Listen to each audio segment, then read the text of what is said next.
or good morning to everyone. My name is Marcelo, and I'm with the Federal University of Santa Catarina in Brazil, and with Lab in France. And in this talk, I'll briefly detail how to conceive nonlinear model predictive control using or via qLPV, quasi-LPV embedding. Especially, I'll detail how tailor-based extrapolation can be used to generate accurate guesses for the future scheduling parameters. This topic has been addressed in a paper published in Complex Engineering Systems, but today I'll present a slightly more direct version. So in order to avoid too many details and to be brief. So I'll start by presenting some motivation and context. Then I'll go to the mathematical preliminaries of the topic, and then I'll show the MPC, the model prediction control setup, how to generate the scheduling parameters extrapolation, and some application results. So MPC, model predict control, is a very well-established control technique. There has been recent special attention when applying MPC to nonlinear systems, what we call NMPC, because MPC is based on optimization. So we solve an optimization problem at each sampling instant. And when the system dynamics are nonlinear, we get a nonlinear optimization, which is complex and computationally hard to solve online. Well, in very recent years, we have seen some developments of faster solutions to NMPC, especially solvers such as Akato, Kazadi, and Gray MPC, which approximate the nonlinear optimization into a reduced one. And these solvers have been applied for a variety of systems. In parallel to this, the use of quasi-linear parameter varying models, qLPV, has been shown as a way to embed nonlinear time-varying dynamics using linear structures. So by doing that, there has been some advance in how exact NMPC, this is nonlinear MPC without any approximation, can be done by the use of qLPV embeddings. And these works have shown how qLPV embedding-based MPCs are real-time capable. So overall, why do we want to solve nonlinear MPC using the strategy of qLPV embedding? So the idea is to replace the nonlinear model by an exact representation, which is linear, which is what we call the qLPV embedding. And it has a certain elegance because by doing so, we replace the nonlinear optimization of the original nonlinear MPC by a linear one, which we can solve much faster and thus implement in real time. There's an issue with this because qLPV models, they depend on parameters that vary a long time, and the future behavior of the parameters, because in MPC, we make a prediction of the system along a future horizon.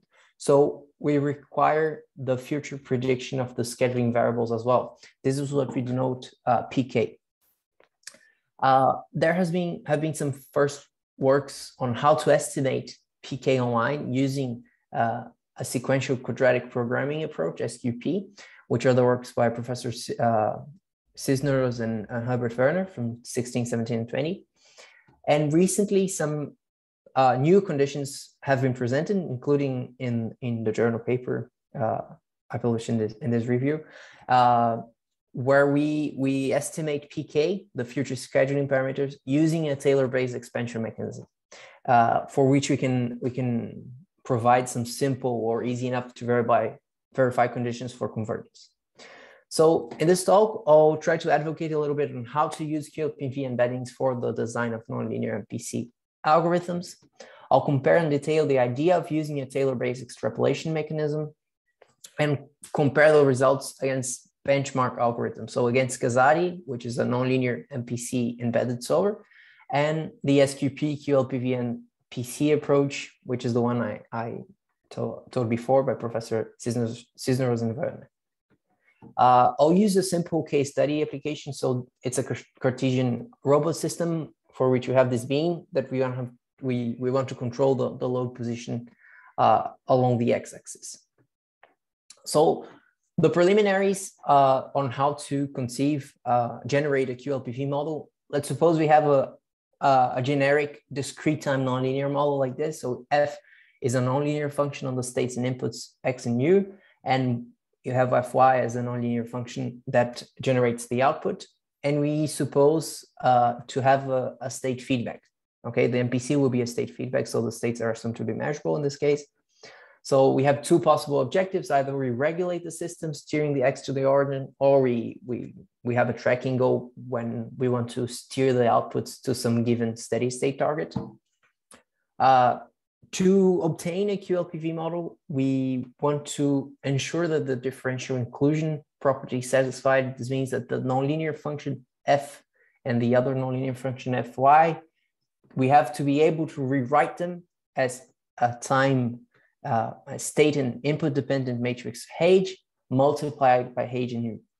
If this property is valid, then we can rewrite the previous model, the nonlinear model, as a qLPV one, which is generically given like this. So it's very similar to a linear time invariant model, but here we have parameters rho of k, which vary with time. Specifically, the parameters depend on the states and inputs, x and u. In this talk, I have simplified this. I state that the scheduling parameters only depend on the states. Okay, so the idea is that we have this model which is linear as long as we measure rho of k. Okay, so these variables are assumed to be bounded to a convex set. As long as we know them, then A of rho of k is known. So we have A of rho of k, B and rho of k, C and D of rho of k as known matrices, and then the model is linear at each sample. So the idea is to exploit this structure to generate nonlinear MPC using a kind of linear solution. The Cartesian robot example I showed before is a nonlinear system with nonlinear dynamics. I won't exploit this in detail, but basically it's just to show that, well, the variation of the velocity, the acceleration of the beam varies like this. So it's a nonlinear dynamic on the angle of the beam, and the angle also has some nonlinear dynamics with respect to the force, which is the control input. We measure the position of the beam, which is it's put along the x-axis, which is the position of the load, and its projection along the horizontal plane. So it's actually also a nonlinear output. If we consider the angle, the angle variation, the position, and the speed of the beam as states, and the control input as the force that is applied to move the beam like this, we have a qLPV model. By taking these scheduling variables, note that all these variables are measured, so we can write them as a function of the states. So f rho is a function of the states, which is like this. It's a known function. So by doing so, we achieve a qLPV model like the one I showed before, where matrices A, B, and C are affine, where they're dependent on the scheduling parameters like this. And we know these variables. We know A0, A1, A2, B0, B1, C0, and C1, D0. So we have a known qLPV model to represent the system. So now I'll show how to set up the MPC. So we use a very generic unified cost function. So in MPC, we minimize some cost function that represents our objective. So we have NP as the horizon. So we're previewing the dynamics of the system for the future NP steps at each sampling instant. V is the terminal cost, and L is the stage cost. It's a sum. We weight the sum of L along the steps, the future steps. L is generically quadratic, so it's a quadratic. It's a normal on X and a normal on U, weighted by Q and R. And V is a terminal quadratic weight as well. We define XF as a positive invariant set for the dynamics of the system. And we denote PK as the future scheduling trajectory, which I told before. So rho of K are the current scheduling variables, the parameters that vary along time, and the future trajectory of rho, it's denoted PK, which are the values required to write the dynamics of the system along the future. Because the system is qLPV, so we have varying parameters which vary along the future horizon, and we need to know these values to describe accurately the dynamics of the system along time. So at each sample, what we do, we solve a very simple, let's say, optimization problem, because then when we know PK, when we have PK at hand, this vector of future variables, this becomes a quadratic program. Let's say we have state constraints, input constraints. We have a terminal state constraint, and J of X and P is the unified cost, which is here where we that our objective. So this optimization is quadratic as long as if we have PK at hand. So XK and YK denote the future sequences of states and outputs, and UK, which is the solution of the MPC, is the future sequence of inputs. So these matrices A, B, C, and D, capital, are dependent on PK, but they maintain the form per sample. So this is a fixed optimization. So we pass as input the current state and the future trajectory of the scheduling parameters PK, which is to be estimated. In our paper, we provide some LMI solvable solutions to compute the terminal ingredients, but this is just to show the form. They're quadratic and quadratic terminal ingredients, but I won't spend too much time in this, because now I want to present the idea on how to estimate the future scheduling parameters. So the idea is that the time varying parameters rho, they are given by this function. Rho of k is a function f rho of x of k, and we know f rho, we know this function. So we actually make a very simple Taylor expansion around x. So we say that f rho of x is f rho of x evaluated at x tilde plus the partial derivative of f with respect to x evaluated at x tilde multiplied by the variation plus some bias, some error. If we incorporate this idea and we expand it along the horizon for x of k, xk plus 1, we get these dynamics. So rho of k plus 1 will be rho of k plus some derivative times the variation of the states and some bias until the last sample, the last scheduling parameter will be the previous one plus some derivative times the variation of the states plus some bias. By exploiting these equations, we can write it in a complex form like this. We say that the current estimate for the future scheduling parameters is given by the previous one plus a correction term, which is the derivative of f with respect to x along the future states, multiplied by the variation of the states along the horizon. But the thing is, the MPC makes a preview of the future states. So this variable delta xk is actually, we can have an estimate for it. So this will be very simple to compute. So I'll explain with details.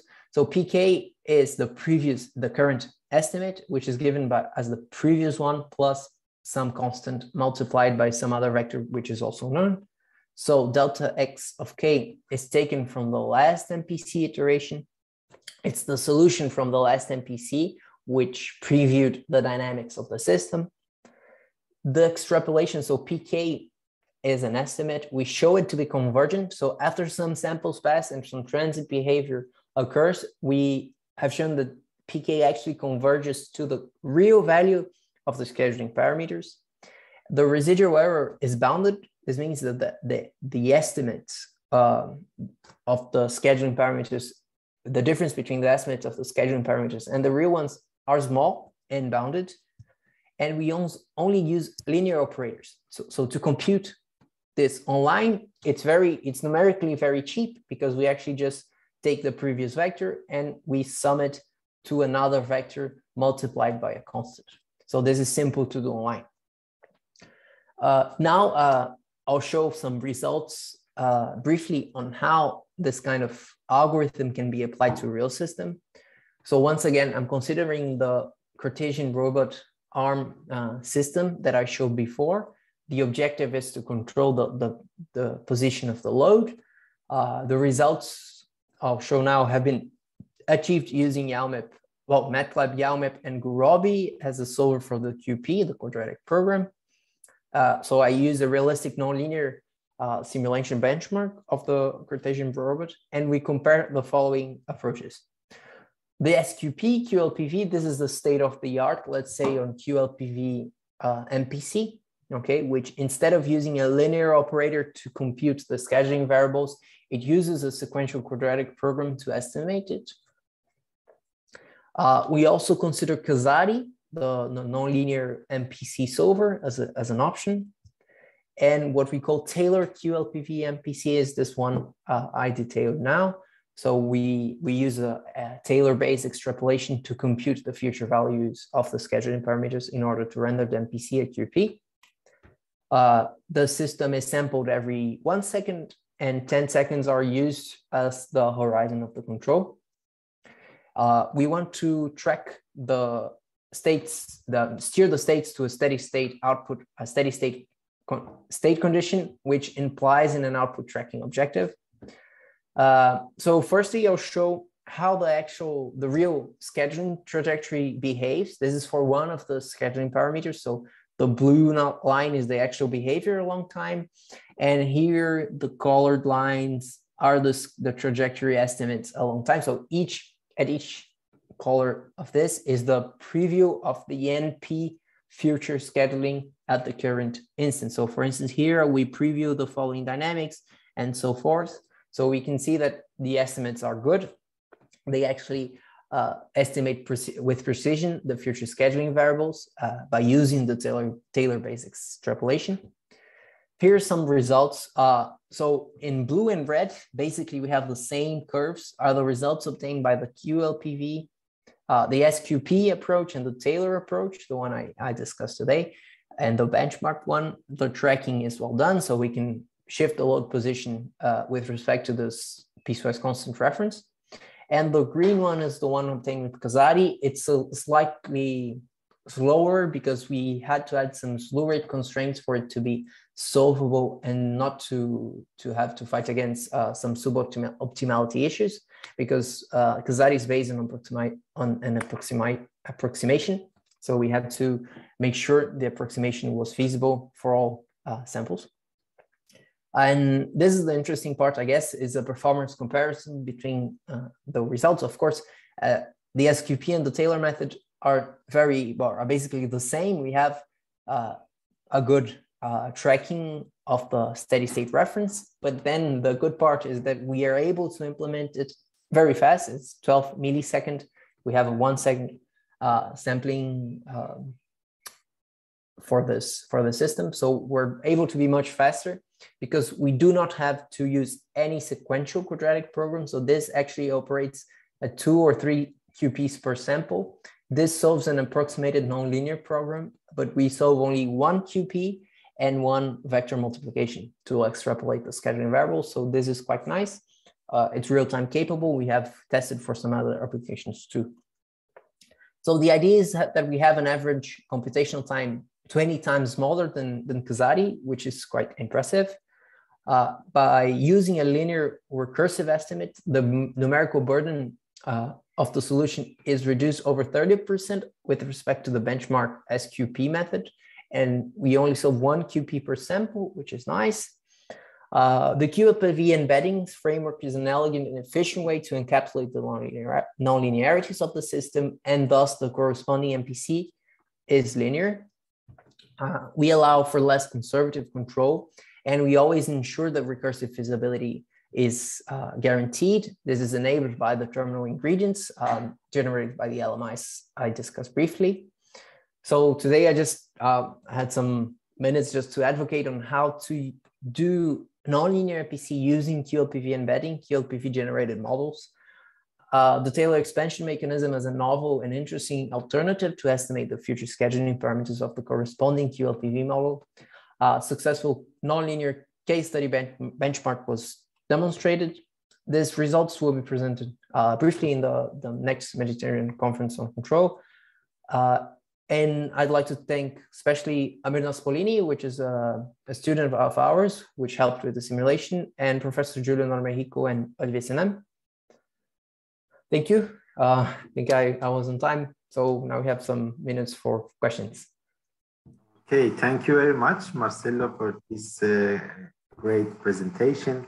So we have time for a few questions. So from audiences, please raise your hand if there are any questions to be addressed by Marcelo.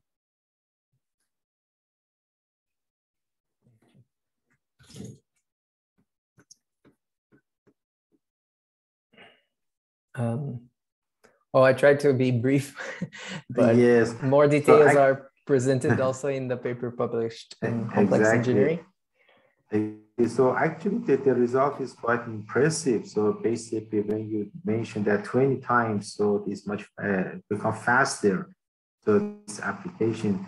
So how do you imagine that if the scale of the system is increasing, because you discussed about the robotics, so for the larger scale system, so this approach has a high efficiency because your result is promising. The thing is, when we have a full-blown, let's say, when we solve the nonlinear optimization problem, the solution takes it correlates exponentially to the size, the system order size, and x, the number of states, multiplied by the prediction horizon size. Here, our increase on numerical burden is linear on the number of states and prediction horizon. So, well, it's linear against explanation. So, I mean, for larger order system, this is will be even better, I guess. I mean, so we're linear on nx times np, while the full-blown nonlinear one is exponential on nx times np. So that's good. Okay. So I see that there is one question for you by Dr. Biswal. So please, Biswal, you can ask your question. Thank you, Professor Karimi. Marcelo, it's not a question. Rather, I mean, actually, I really enjoy your talk. Thank you. You can say for technical, I belong from your sister concerned specialization. I work in instrumentation automation. You are from the control domain. So I could appreciate a lot, not the technical expert of your domains. I enjoy a lot. Thank you. Thank you. Thank you for the comment. Okay, that's very nice. Much.